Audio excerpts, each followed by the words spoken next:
Good day mga ka-EA! So for today's video, so yung una ko na naging plano is magkakaroon nga tayo ng inbreed na Javier Leyte line natin. So ngayon, meron pa akong isa pang plano na mangyayari is line breed Javier Leyte. Ayan, so yung para sa magiging line breed, kung paano nga ba yung magiging pinaka-proseso nun, i-check natin mamaya sa ating breeding section. So ang update! So eto na yung mga wires natin, yung mga lagalag natin na ibon na panay overfly pero awa ng Diyos. Bumabalik at bumabalik sila. So droppings check tayo sa mga wires. Ayan sila. Aba, si Natalia, lipad ka na? Di pa tayo naglilinis ha. So pasintabi na lang sa mga kumakain, nag-aagahan, tanghalian at kung ano pa.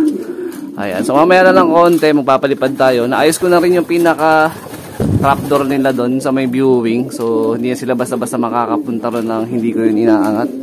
So eto na mga kalapatids, yung ating mga young bird na yung iba may nag-acquire na, yung iba naman trending bird. Tapos yung dalawa is pan line up natin sa south. Ayan, mga rektang anak ni Batusay or full sibling ni Lady Mina to. So dito sinadya ko rin muna na hindi mo nalinisin niya yung pinaka-pop train ng mga bagong walay natin ng mga warriors. Ayan. So mamaya na pala yung pa-trending bird natin. Ito yun.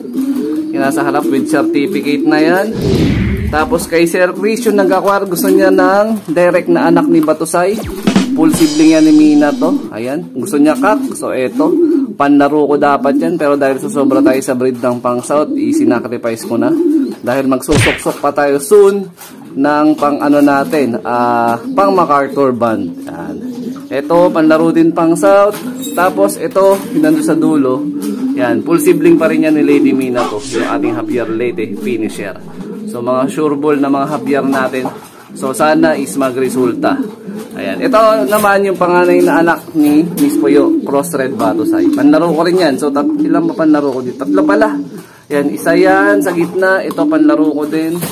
Tapos yun nandun sa dulo. Ayan. So droppings check tayo mga kalapatids na mga young birds. Ayan o. Diba? All goods na all goods. Yung mga winalay natin. Healthy. Halos lahat to. May mga vaccine na rin to. Ayan. Tapos nang pakain ako ng mga breeder dito. Mamaya papakita ko sa inyo yung possible na magiging inbreed na Javier Leyte line natin. At saka yung possible line breed naman. No? So sa kanila pa rin halos yung pinaka-base nun. Yung mga Javier natin. So dito nga, itong mga young bird na nakawalay, sila na lang yung hindi ko binigyan ng pagkain. So dito, mga halagang all herbs probiotic natin yan. Ayan, medyo mahihain sila. First time nilang matutukan ng camera. Ayan o, ayaw pa kumain. Pero mamaya siguro magtutukaan din yan. So dito nga mga kalapatids, meron tayong unang plano na si Lady Mina to is ibabalik ko sa lolo niya, which is kay Weapon X. So mangyayari doon, dahil apo sa lolo, inbreed ang mangyayari. Tama ba? So correct nyo na lang ako kung mali yung binibigay ko info, pero based naman din kasi sa mga napapanood ko, naririnig ko sa mga veterans pansir, is ganun yung way ng inbreeding, no? So inaantay pa natin na matapos yung pinaka walay natin dito sa pairing nila at possible last clutch nila. Kung magbubuga man ng itlog ito ulit na pares na to, is ipapayaya na lang natin. Kasi sayang naman, lalo na kung magkakaroon din na similya. Kasi solid na bloodline din naman ang warriors natin na to. So ito si Weapon X. So yung possible na schedule nila by next month yan, sure ball na yan. So ito si Lady Mina to, apo niya na to. Dahil ito naman is yung rektang anak ni Batusay. Ayan. So umpis pa ako bahagya kung ano yung possible gender, pero yun, buti na lang nag-hen siya. So, mai-inbreed natin siya dun sa lolo niya. So, ito, yung inbreeding natin. So, pagdating naman sa line breeding, mga kalapatids, ayun na. Naglapangan na. Ayan, sinasabi ko. Sa umpisa, mahiyain, pero yan, lapang na sila. Mamaya, bibigyan natin sila ng inumin. Okay? So, regarding naman sa line breeding, meron tayo ditong nakahanda na possible. Di ko sure kung pares na to. Ilang araw ko na rin pero hindi naman sila nag-aaway. Ayan mga si Red Batusay mga kalapatids is full sibling yan ni Lady Mina to, yung ating Javier Leyte na finisher. So meaning rektang anak pa rin siya ni Batusay, yung cracker natin. Ayan. So kulay pula kasi kapares nun is si Reiso. Ayan yung Reiso natin na trending na Florizon. Ayan o. Yun yung parent. So pasok pa rin siya ng Javier. the same time, eto naman na ipapares ko sa kanya is rektang anak na rin yan mismo ni Weapon X. Kaya lang yung inares ko kay Weapon X noong time na yun yung pinahiram sa akin ni Sir Dennis Palma na 6 points din na PHA bird na na-acquire niya sa auction. Ayan. So pinahiram sa atin ni Sir Dennis Palma, nakadalawang clutch tayo doon. So sa unang clutch, ito yung lumabas, isa lang. Tapos hindi ko nga nailipad ng MacArthur. Although naka MacArthur siya na sing-sing, kaya lang nagkaroon siya ng diferensya sa pakpak. So hindi natin siya nailipad. Napakaganda pa naman na hipo. So ang ganda ibon. So pasok siya ng Javier. So mangyayari parang etong pula, tiyahin niya na to. Yang mismong black check white flight na yan. So based kasi doon sa napapanood ko tsaka naririnig ko, ang line breeding is relate sa pamangkin ata. Ayan, pamangkin at tiyahin. No, parang ganun yung sistema ng line breeding. So i-correct nyo na lang ako sa video na to kung tama ba yung naintindihan ko sa line breeding or mali. So first time lang naman natin din ganito na magla-line breed. Same time, first time din natin na mag-i-inbreed ng ibon. So dito, pagdating naman sa inbreeding tsaka line breeding, mas maganda daw kasi yung mga subok na linyada na. So sa atin, subok na linyada na talaga to. Kasi si Weapon X pala, nakapag-produce na siya ng Kalbayog, nakapag-produce na siya ng Javier. Sa side naman ng mga kapatid na buo niya kay Sir Michael Tolentino, talagang nagsusuper set winner din. Sa atin palang talaga hindi tayo makachamba ng super set. Pero regards kay Sir Michael Tolentino, isang champion pansir dyan sa Novaliches. Talagang yan, successful na pansir na yan.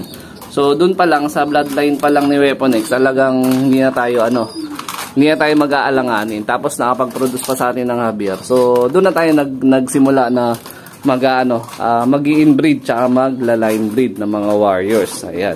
75 years later. So ito mga kalapatids, pagdating naman dito is isa na lang ang hindi natin sure kung batcher na, which is ito naman yun, si Pure Japan na Tacloban Lap Champion yung mga lahi. Ayan. So the rest lahat batcher na. Ito yung pinakahuli natin na pa-batcher. Ayan, si Diwata. Ayan. So ito X pa to. So siya na lang muna ang mananatili na nandito sa pinaka-aviary natin. The rest lahat papawalan natin ngayon. Ayan. Si Diwata. Oh, maglalayas ka na, maglilinis ako ng loft mo, kaya pa pwede ka nang gumala muna. Ayan. So droppings check tayo. Ayan, oh, napakaganda ng mga droppings nila, grabe. Uy, Diwata. Hala. Ayan. Ito.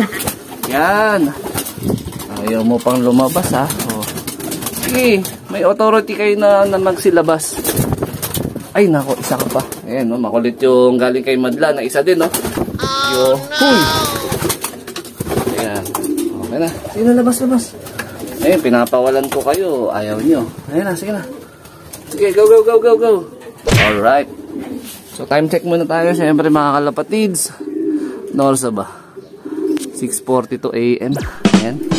Mga awit to. Ayaw pa, nagkakahiyaan pa. Sige na, lipad na. Iyon mga kalapatids, bali nagliparan na yung mga mahinang nilalang. So sana hindi na mag-trip etong si Diwata at hindi na pumunta kung saan. Ayan oh, karonda na siya. Ito oh, hindi pa, extend ka pa 1 linggo. Next week, susugal tayo. Check natin kung batcher ka na dito sa loop. Ayan oh, ayun si Diwata oh, puting-puti. Ayan. Sarap na ang lipad ng mga ibon natin. So, grabe, dala ng init, ha. Halos pwede ka na talaga magprito ng itlog sa gitna ng kalsada dahil sa sobrang init. Ayan. Ito, hindi pa natin pwedeng isugal to. Next week, sasubok tayo. Kung babakasakali tayo para lahat, pwede na natin paliparin. Kasi maglilipat na ako ng mga bagong batch ng pang south. Kasi meron na nga ako dito na 3 ibon na pang south. Vaccinated naman na rin na to, kaya lang medyo di pa ako ganun kaano sa kanila, baka humina sa kain or manibago, mamayat. Ayan. So yun muna yung mga update natin sa mga wires natin sa breeding section tsaka dun sa flyers lock. So dito ko natatapusin yung video na to. Ayan, shout out sa mga solid supporter natin yan. Syempre huwag kakalimutan mag-like, comment, and share. So ultimo ako is excited sa mga ilalabas na mga eksperimento natin sa pagbababalik sa mga kamakamag-anak.